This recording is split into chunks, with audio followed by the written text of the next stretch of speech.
Wes ya? Oke, assalamualaikum warahmatullahi wabarakatuh. Alhamdulillah,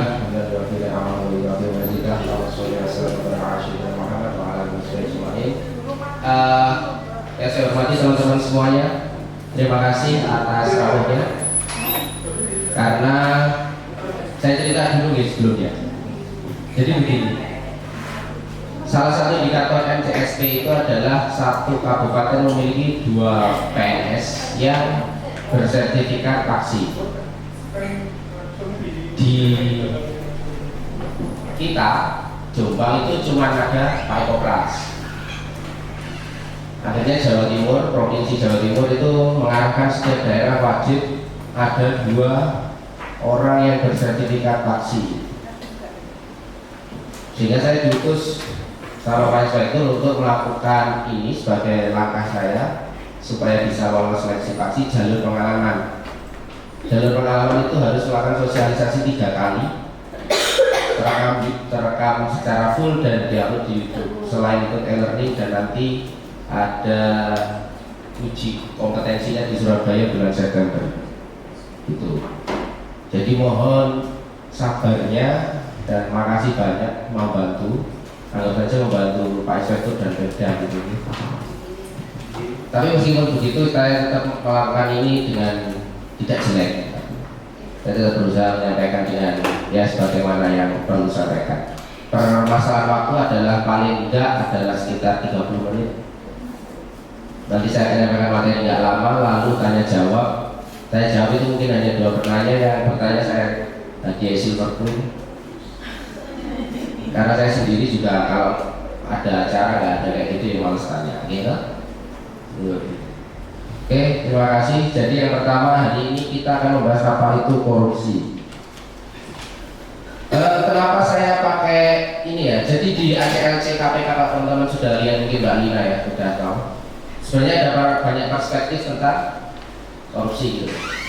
Di ACLC KPK itu silakan Mas Dwi. Itu ada korupsi itu bagi teman-teman kalau masih sekolah seperti apa, bagi orang yang kerja gimana, bagi per pribadi itu bagaimana. Kenapa saya melakukan pendekatan ini? Karena saya merasa lebih nyaman aja dengan pendekatan ini daripada pendekatan psikologi dan lainnya, pendekatan budaya misal. Tapi apa yang saya sampaikan adalah tidak lepas dari kurikulum yang ada di ACLC. Itu. Lanjut nih. Nah ini, Bapak Ibu mungkin tahu Jack Ma ya. Ini yang disampaikan Jack Ma. Pada dasarnya orang itu kalau mau ngomong sukses dulu, biar dia itu omongannya dengar. Kalau pakai konsep ini kan saya juga gak pas ngomong ke teman-teman, teman-teman itu sama saya pengalamannya sama saja di bidang korupsi, di bidang pencegahan, bidang korupsi, di bidang pencegahan ya sama saja kita meriksa. Tapi kan kalau saya tidak ahli kan bilangnya itu undurilah pola, oleh tanggurilama pola. Jadi nanti apa yang saya sampaikan fokusnya di situ saja. Jangan lihat saya nanti terharu gitu. Dengan sama saya kenal saya dengan apa saya ya. Jadi setidaknya kita ikut daunnya saya dinali saja. Kalau itu daunnya Jackman orang cocok. Masa saya harus jadi ketua KPK dulu baru bisa ngomong kan ya. Oke, secara sederhana saja korupsi itu asal muara katanya itu ya. Corruptus corruptio dari bahasa Latin, artinya nggak ada yang baik, buruk, busuk dan sebagainya, menyimpang dari kesucian. Ya intinya bahwa korupsi itu asal katanya dan tidak ada yang baik tentang dia. Bisa diibaratkan kayak racun, nggak ada yang baik. Kalau menurut KBBI itu lebih eksplisit, lebih jelas bahwa penyelewengan uang negara untuk kepentingan pribadi atau orang lain. Ada kata penyelewengan. Yang diselewengkan apa? Uang negara. Kalau uang teman itu bukan korupsi, itu jahat. Ya. Nah, Pada dasarnya kalau mengacu korupsi yang benar, kita lihatnya cuma di sini. Undang-Undang Nomor 31 Tahun 99 yang bebas bagian di tahun 2001. Ada 5 unsur yang harus terpenuhi bagi seseorang itu disebut korupsi. Pertama adalah orang. Berarti tumbuh-tumbuhan dan hewan itu tidak bisa disebut koruptor, harus orang. Yang kedua, ada tujuan menguntungkan diri, berarti ada niat. Kalau nggak sengaja gimana? Nggak sengaja itu tidak dari niatan dia, tapi karena kesalahan kebijakan dan sebagainya, bisa jadi ada dampaknya merugikan. Tapi kan bukan karena dia mau begitu. Itu bisa jadi biasanya pemborosan dan sebagainya. Kalau kita di desa, kenapa ada bahasa kadang kelebihan bayar pemborosan uang? Yaitu karena tidak ada unsur untuk sengaja mengambil untung. Yang ketiga ada penyalahgunaan kewenangan. Artinya seseorang ini pasti punya kekuasaan korupsi. Ada sesuatu yang dapat dia kuasai dan dia kendalikan. Yang keempat, karena adanya kedudukan. Nah, kenapa dia punya kewenangan kalau dia nggak punya kedudukan, kan nggak mungkin.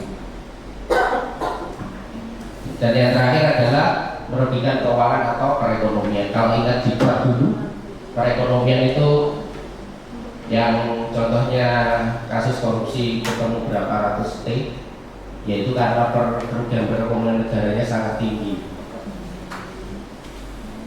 Pidana penjaranya seumur hidup atau 1 sampai 20.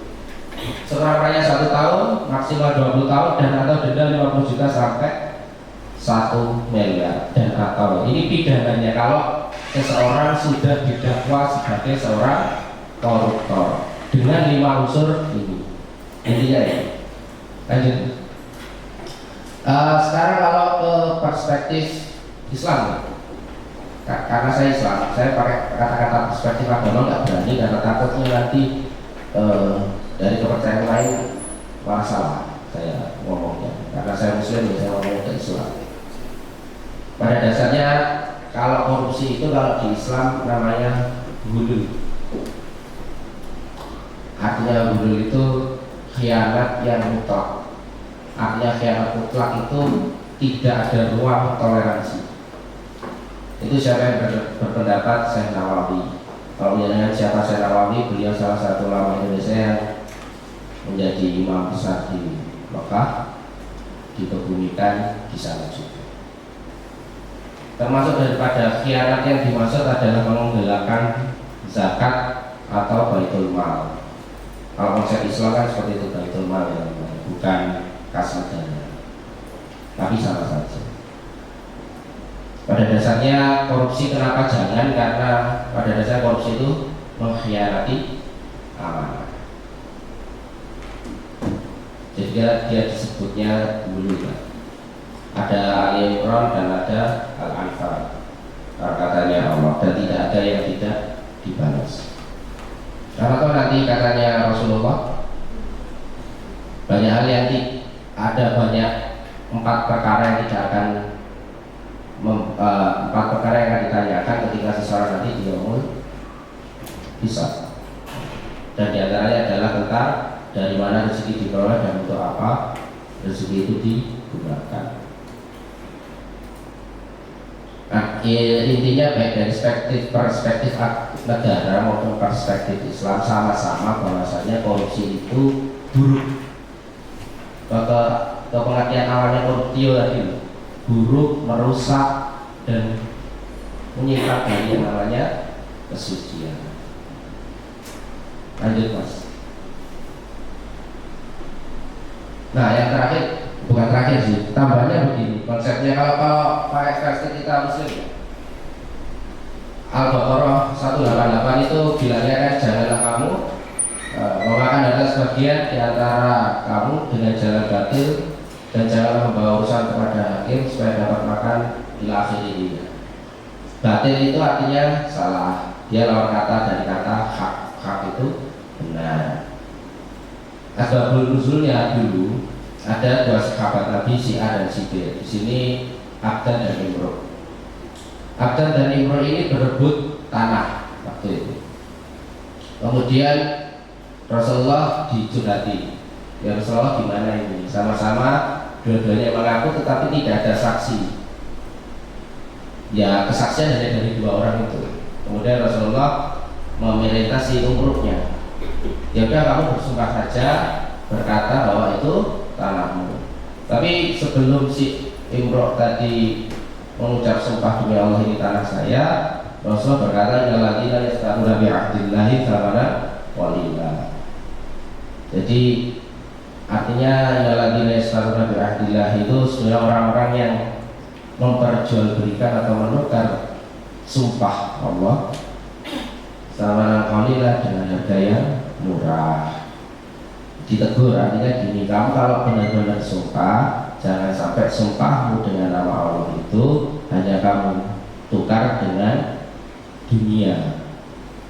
Dan seketika juga si Imru al-Qais mengurungkan niatnya untuk bersumpah dan menyerahkan tanah itu. Berarti dia pada dasarnya berbohong. Jadi awalnya turunnya surat ini karena adanya peristiwa ini. Kemudian kalau menurut ulama tafsirnya gimana sih memakan harta sebagian yang lain itu dengan cara dosa itu maksudnya adalah sesuatu yang dapat menyebabkan dosa seperti kesaksian palsu atau sumpah dusta. Artinya memakan harta yang merupakan hak orang lain dengan cara yang salah itu hukumnya dosa. Terus Syekh Nawawi sendiri berkata bahwa Allah melarang umat Islam untuk mengambil harta sesama dengan cara yang haram. Dan yang terakhir di sini ada bahasa ini. Dan janganlah kamu membawa harta itu kepada hakim supaya kamu dapat memakan sebagian dari harta benda orang lain dengan jalan berbuat dosa padahal kamu mengetahui. Ini tafsirnya gini. Secara substansi Rasulullah sendiri dawuhnya gini. Aku itu cuma manusia, manakala kau bawakan suatu permasalahan kepadaku untuk memutuskan, maka aku akan memutuskan sebagaimana apa yang aku tahu. Tetapi jika aku di luar itu ternyata kau berbohong dan sebagainya, sesungguhnya Allah akan tetap mengetahui hal itu dawuhnya Rasulullah. Artinya di sini ketika suatu permasalahan dibawa ke hakim pun, ketika hakim memutuskan A, secara substansi tidak akan merubah hukum suatu keadaan. Bahkan ketika kesaksian palsu menang, di akhirat akan tetap mendapat balasan dari Allah. Bahkan ketika di dunia dihukum bersalah, kalau tidak di sana pun akan mendapatkan maghfirah. Itu tafsir dari bahasa yang janganlah kau membawa kepada hakim. Intinya korupsi itu dengan segala perspektifnya, segala alasannya jelek, salah, buruk, gitu ya. Seburuk apa sih? Buruk banget. Di kisah 1 sebenarnya menyatakan bahwa ketika seseorang ada budaknya Rasulullah terkena panah nggak sengaja meninggal, lalu orang-orang berdoa semoga engkau masuk surga karena berjihad. Rasulullah menolak karena si dia ini adalah seseorang yang korup. Dia pernah mengambil harta rampasan perang. Ketika sahabat ada yang bawa seutas tali dan tali sepatu, Rasulullah berkata bahkan jika itu yang dikorupsi hanya tali sepatu. Yang pertama. Yang kedua, ada seseorang yang bertindak fasik. Fasik itu melebihi berlebihan dalam tingkahnya yang sifatnya buruk. Kemudian Rasulullah meminta sahabat untuk mensolati, tapi Rasulullah tidak ikut. Ini menjadi dalil juga beberapa orang baik tidak ikut mensolati jenazah yang terbukti dalam hidupnya tidak. Jadi kadang ada mungkin orang-orang alim dan sebagainya waktu sholat dia tidak ikut sholat bersama jenazah karena dasarnya ini Rasulullah sendiri tidak mau mensolatkan, tapi tetap memerintahkan sahabat yang lain untuk mensolatkan. Rasulullahnya yang tidak mau, tapi mensolatkannya tetap. Itu artinya Rasulullah itu jijik dengan orang seperti ini. Lanjut.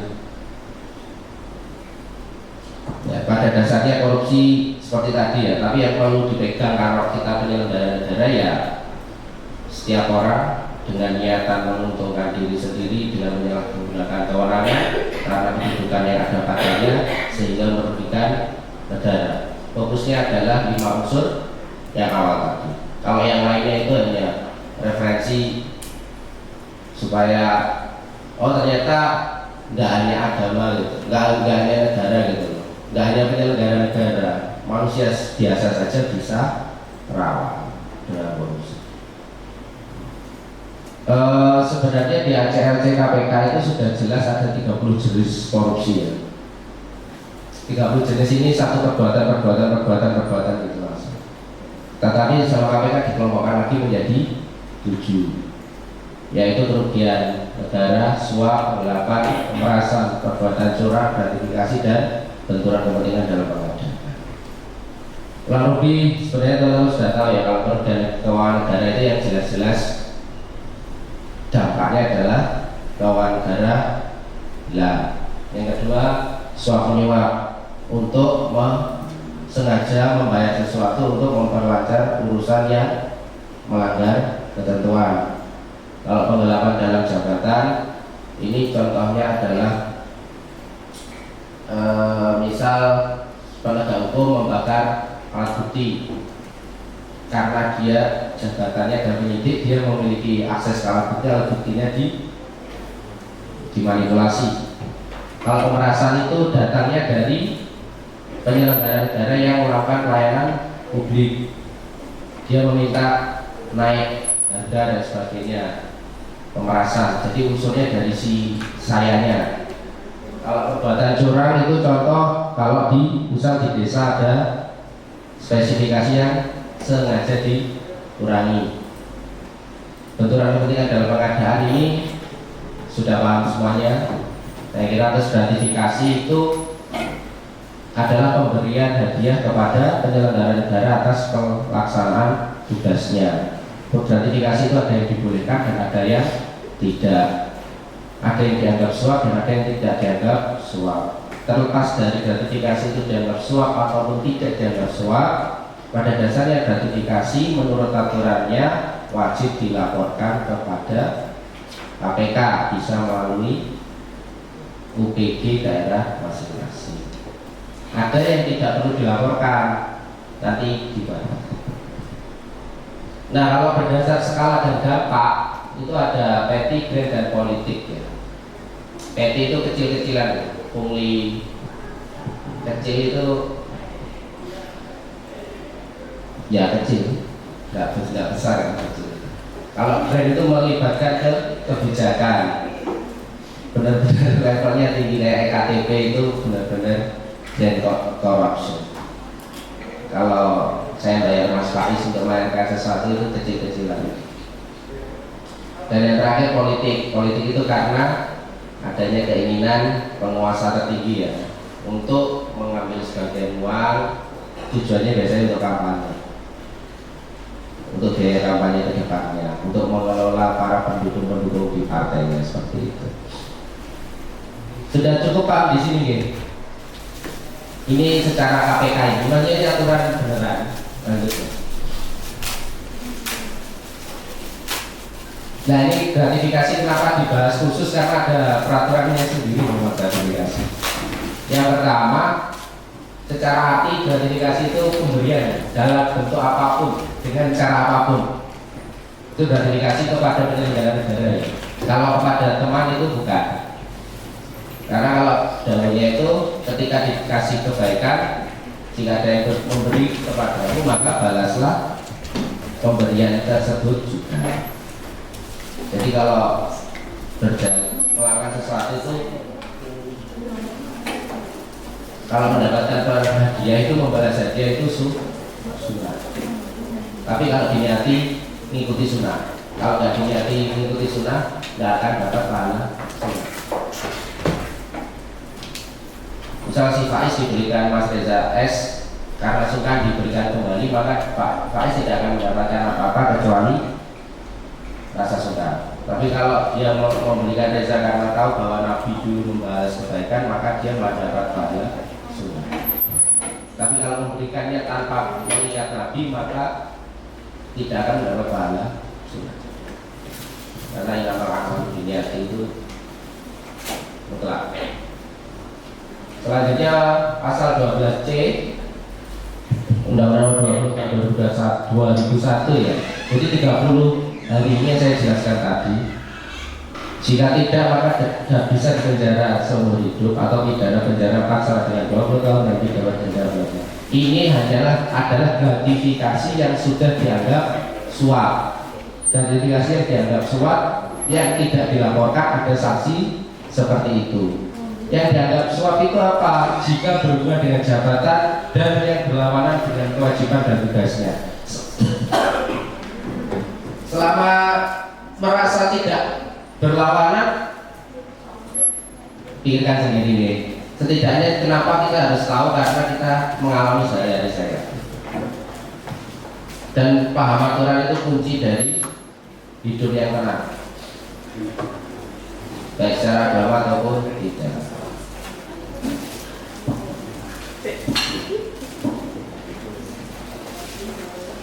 Kalau ini acara ini sponsori oleh Sugram ya, jujur saja. Jadi asalnya memang maminya dari Judria, dan ini memang dari beliau sendiri menawarkan diri untuk ngasih ini. Jadi makasih banyak pada Judria. Karena jujur Pak, sesosialisasi anti korupsi itu kan dalam tanda kutip sebenarnya harus kemauan sendiri ya. Dan saya kan nggak punya anggaran untuk ngasih teman-teman kecuali silver plate ini. Makasih Mas. Lanjut. Nah, ini ada pertanyaan yang dapat jenengan ajukan ke diri jenengan masing-masing apabila jenengan menerima sesuatu dari orang yang jenengan layani. Dalam konteks penyelenggara negara. Pertama, apakah bertentangan dengan peraturan perundang-undangan yang berlaku? Itu ditanyakan dulu. Jika bertentangan, maka KPK laporkan atau tolak. Kalau nggak bisa ditolak, harus diterima, maka laporkan. Naik ke pertanyaan kedua, apakah bertentangan dengan kode etik pekerjaan panjenengan? Jika bertentangan, tolak. Jika terpaksa diterima, laporkan. Tapi jika tidak, lanjutkan ke pertanyaan berikutnya. Berupa uang atau sesuatu yang sudah diuangkan enggak? Apakah berhubungan dengan keputusan penting? Artinya nanti dalam pelaksanaan tugas jenengan akan terpengaruh dengan pemberian itu enggak? Jika terpengaruh, tolak. Jika tidak bisa ditolak, harus diterima, maka laporkan. Apakah jika diumumkan pemberian itu jenengan malu, maka pilih tolak atau terima tapi laporkan. Kurang lebih di tahun 2022 atau 2021 ada sekitar 3.670 laporan ke KPK, dan tidak semuanya sama KPK diminta untuk mengembalikan, dan tidak semuanya diproses karena tidak semuanya mengandung unsur-unsur gratifikasi yang dianggap suap. Kalau terus lagi ke bawah terakhir, apakah pernah menerima hadiah lain dari pemberi yang sama?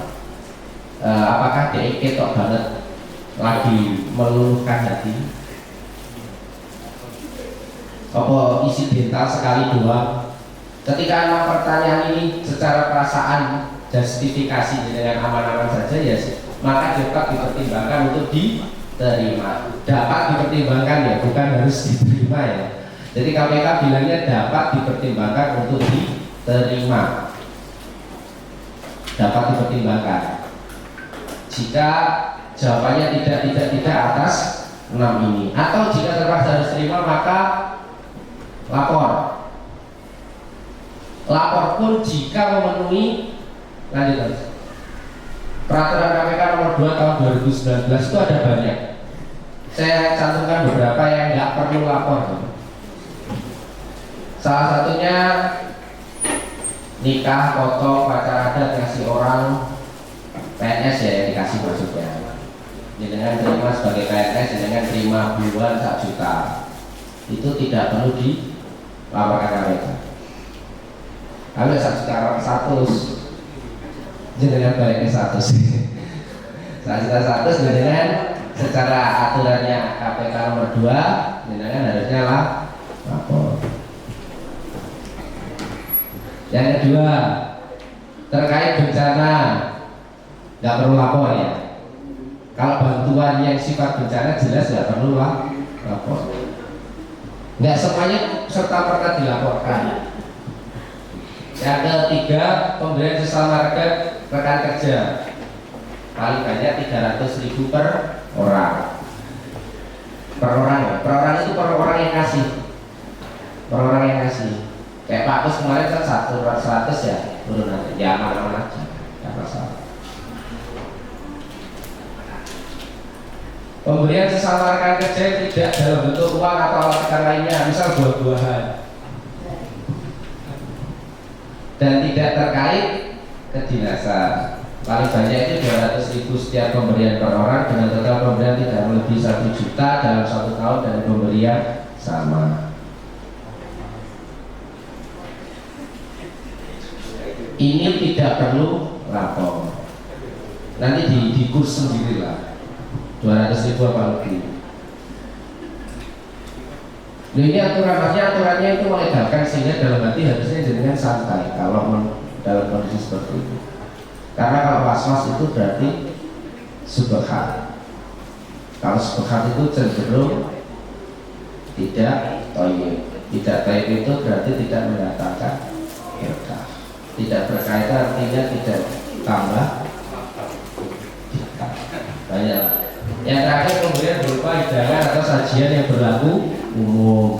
Jangan bertamu ke satu PD kemudian dengan disuguhi maam, ya perlu dipoto dan dilaporkan UPG, ya kan? Kecuali sebuahnya misal Honda Jazz, maksudnya mulai kuncinya, itu kan nggak wajar ya. Dan ini hanya diantaranya. Kalau mau lengkap silakan ke peraturan KPK nomor 2 tahun 2019. Ada sampai huruf K atau M yang tidak perlu lapor KPK. Jadi pada dasarnya gratifikasi itu dianggap suap atau tidak. Dengan apabila bukan memenuhi kriteria berikut, maka harusnya sebagai penyelenggara negara lapor kepada unit pengendalian gratifikasi yang ada di, kalau Kabupaten Jombang di mana sekretariatnya, Inspektorat, kepada Pak Ekopras. Tidak tahu sih gimana.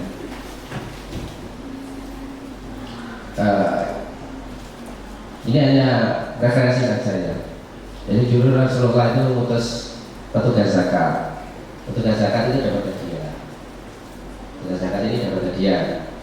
Kemudian dia membawa hadiah itu beserta hasil pengutnya. Ini tugas pajak.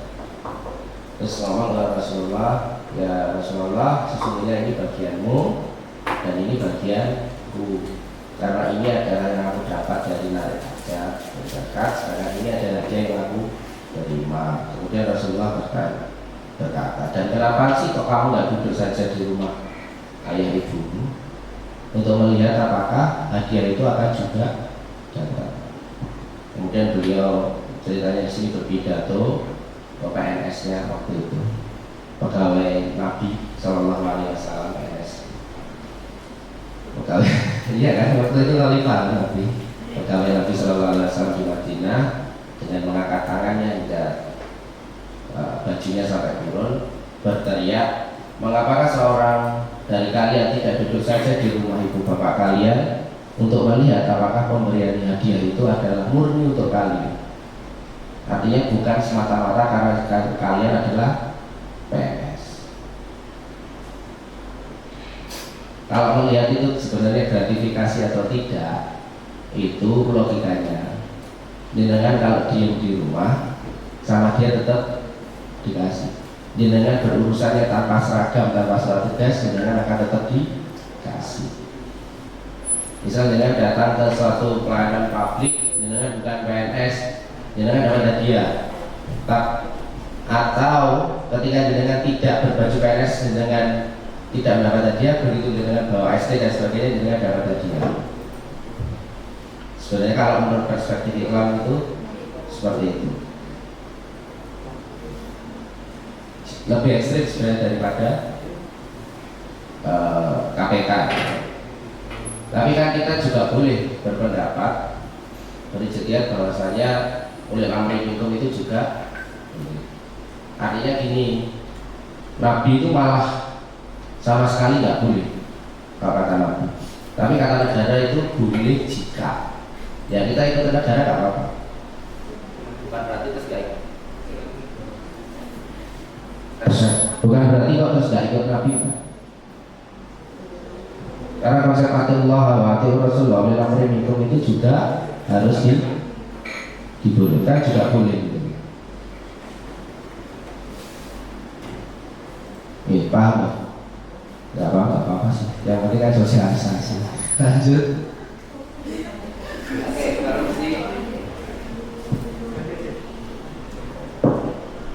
Kenapa korupsi harus diberantas? Ini sumbernya CLT juga ya. Jadi yang saya sampaikan sebenarnya apa hasil e-learning. Apa hasil e-learning? Kemudian ada di situ banyak buku yang KPK saya baca-baca dan saya sambungkan. Saya lebih lewat pendekatan agama saja. Saya dulu juga disuruh gitu kan sama abahnya. Jika Indonesia tanpa korupsi itu, maka yang terjadi adalah tata kelola pemerintahan berjalan dengan baik. Kalau baik, maka pembangunan berjalan lancar, pendidikan maju pesat, pelayanan kesehatan berjalan dengan baik. Bukan bidang pembangunan ya, tapi pembangunan nasional.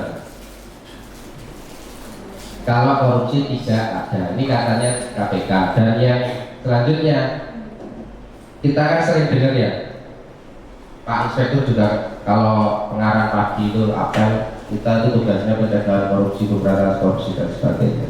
Sebenarnya ending daripada pencegahan dan pemberantasan korupsi itu adalah alinea 4 pembukaan Undang-Undang Dasar tahun 1945. Selama itu belum terwujud, berarti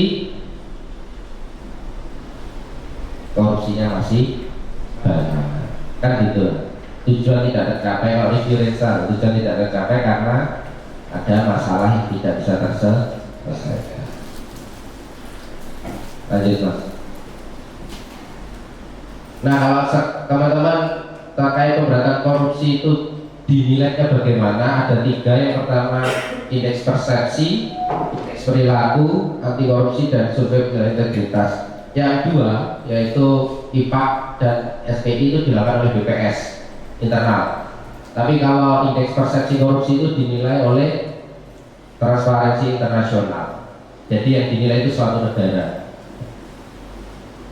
Dikeluarkan oleh berdasarkan assessment dan survei opini 12 institusi terkemuka. Indonesia skornya 38 di tahun 2021 dari 100.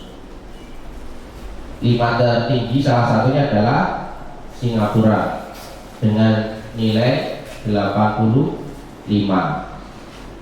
Indonesia setiap tahun itu naik 1 poin.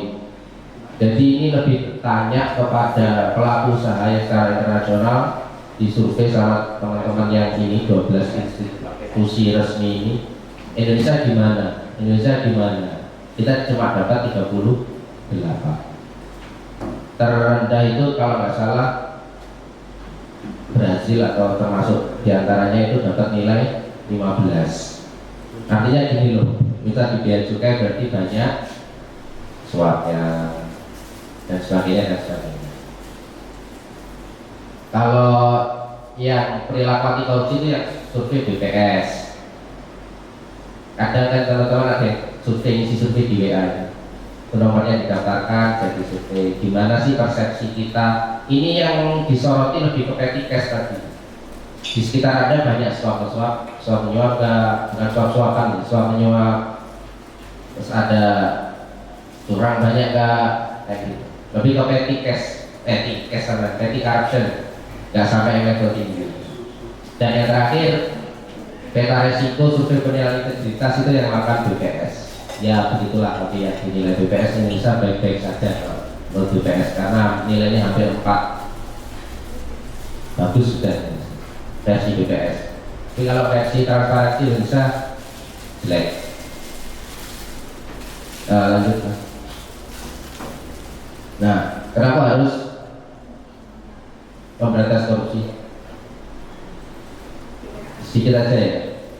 Jadi Rasulullah dawuhnya sudah dengar ya Pak dengan bahwasanya barang siapa di antara kamu melihat kemungkaran adalah mencegah dengan tangan, jika tidak bisa dengan lisan, jika tidak bisa dengan hati, dan itu sebelah belahnya iman.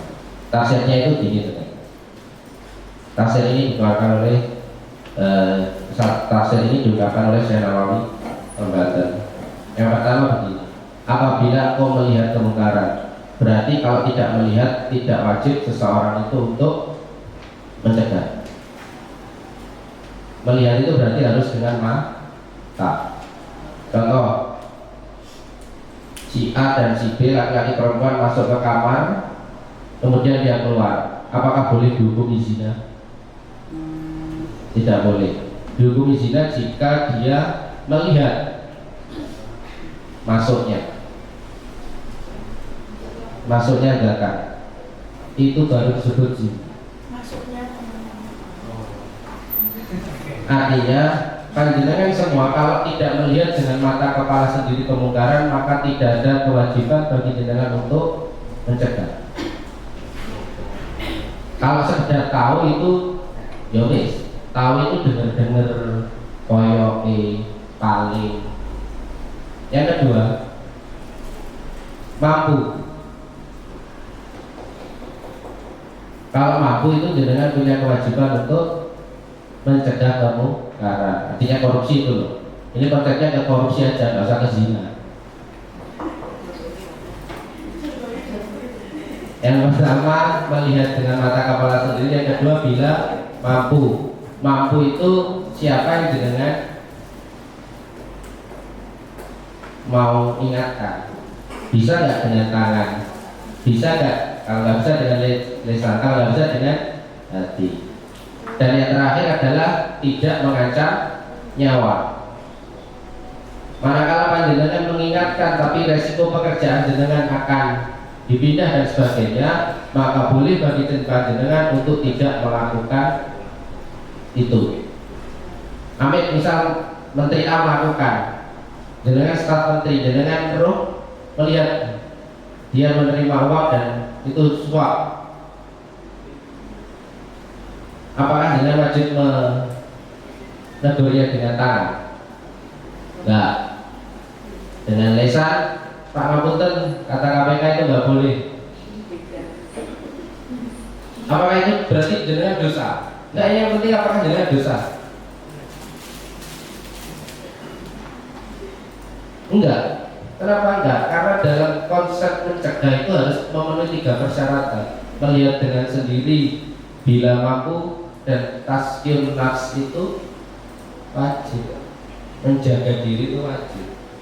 Dengan mengingatkan dengan dibuat ke Papua, itu sama saja tidak tazkiyun nafs. Dan anak bujuni iya dan sebagainya. Lalu apa yang bisa dilakukan oleh seorang muslim? Yang terakhir, mencegah dengan hati. Maksudnya apa? Harus dalam hati mengutuk perbuatan itu haram, dan itu hukumnya wajib. Jika sudah, maka nanti di akhirat dengan tidak akan ditanya.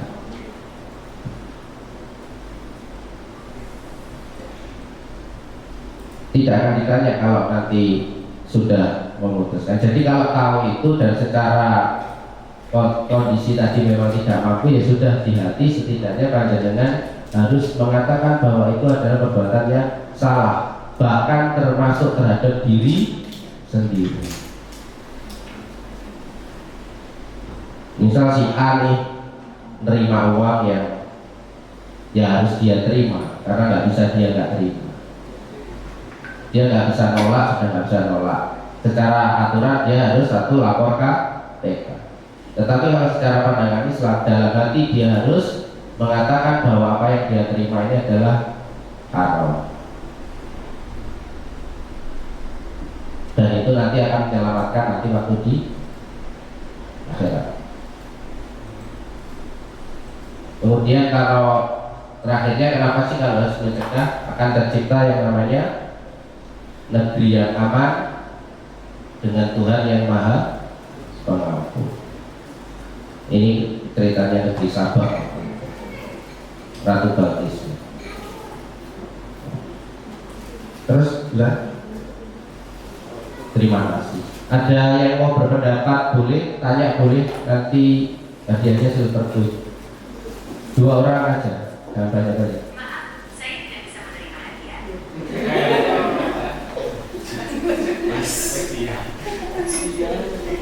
Ini beneran. Kalau ada yang nanya, nggak harus tanya sih. Bertanya boleh, bernyata boleh, menyatakan boleh.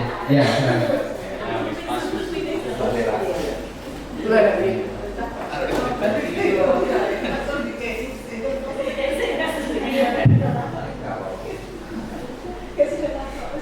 Legalisin juga apa udah kasih tahu.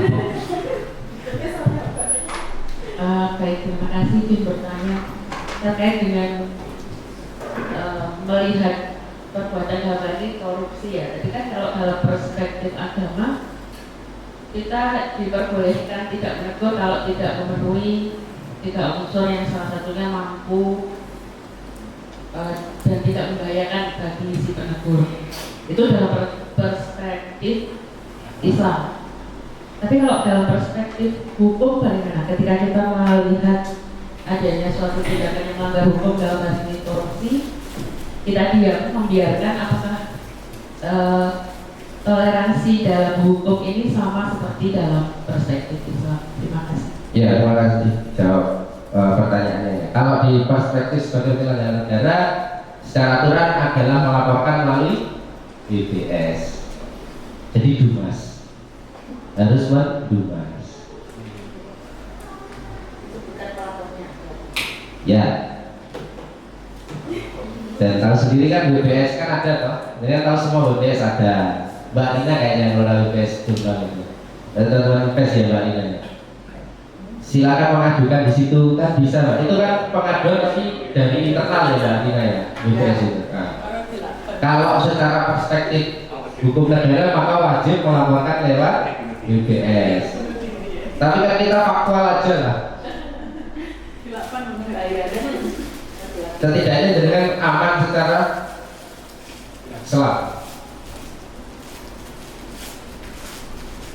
Jadi kenapa nggak menyampaikan karena nggak berani itu nggak benar. Kenapa nggak menegur saya nggak berani saya suka. Dan dengan nggak akan mendapatkan apapun atas itu. Tapi kalau kenapa anda nggak menegur? Karena Rasulullah dahulunya begini, manakala begini maka saya begini. Jadi tidak menegur secara langsungnya karena mengikuti sunnahnya Nabi itu akan mendapatkan pahala yang berbeda daripada tidak menegur karena sunnah. Jadi nanti kan malaikat juga nggak mungkin saya tidak bertanya kepada si A karena suka, enggak ada.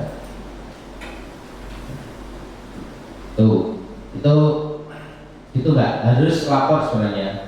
Sekarang kita karena PNS ya sudah kita pakai BPS ya.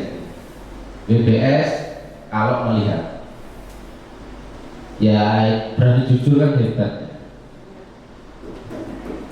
Nah, sudah cukup Mbak Ida. Sudah dapat silver plate-nya kan harus tanya. Kalau kita di akhir nggak tanya. Assalamualaikum warahmatullahi wabarakatuh. Waalaikumsalam. Ingin bertanya, menanggapi yang saat ini lagi marak ya Mas, kan ketika ada banyak yang kasus-kasus suap gitu, tapi negara itu malah menaikkan gajinya. Nah, itu menurut Anda, apakah itu langkahnya itu sudah termasuk solusi atau tambah gimana? Ya kan kemarin ada beberapa kasus seperti itu, tapi malah gajinya malah dinaikkan. Terima kasih. Ya, terima kasih juga Mbak fenomenanya yang disampaikan. Nah, di pertemuan kedua besok sebenarnya kita bahas salah satu sebab-sebab korupsi menurut yang di Garuda KPK ya. Salah satunya memang pendapatan yang kurang. Apakah itu solusi yang tepat? Tepat saja. Karena kalau satu negara rusak itu sebenarnya karena rusak. Besok kita bahasnya itu banyak sebab-sebab korupsi. Besok bahasnya tamak. Kenapa seseorang tamak dan sebagainya. Meskipun gaji dan sebagainya dinaikkan, ya pada dasarnya toh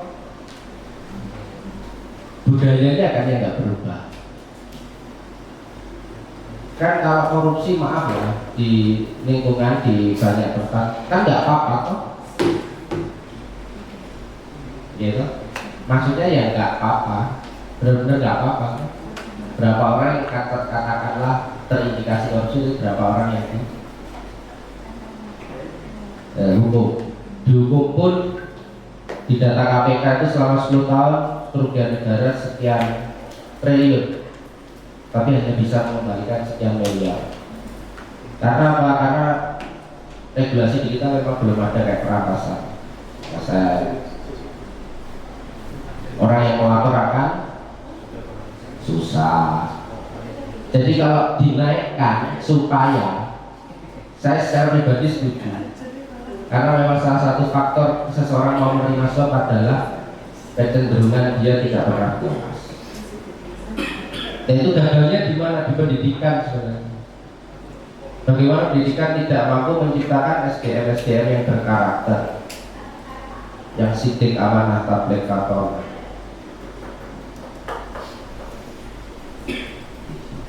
Setuju saja kalau pendapat saya setuju. Nah, saya tanya lagi, seperti ini ada sih tapi kalau protannya ya monggo enggak ya kita akhiri, besok lagi ketemu lagi. Masih ada banyak sebenarnya. Dan itu aja ya. Sama yang terakhir silakan isi next mas.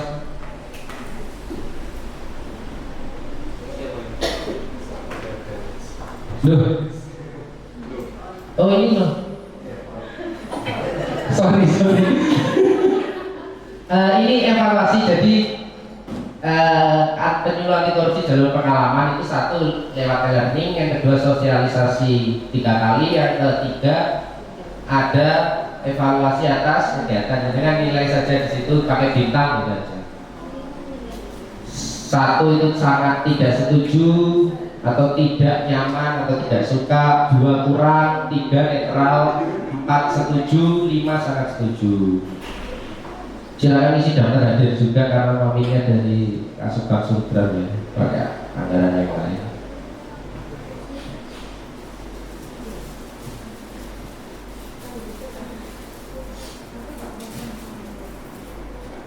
Kalau sudah, saya sampaikan terima kasih yang sebesar-besarnya kepada teman-teman. Mohon maaf waktunya, besok semoga dapat bisa mulai jam 8, terus paling tidak jam 9 orang sudah selesai, karena targetnya sebenarnya 30 menit. Oke, kurang lebihnya mohon maaf. Terima kasih sekali lagi. Assalamualaikum warahmatullahi wabarakatuh.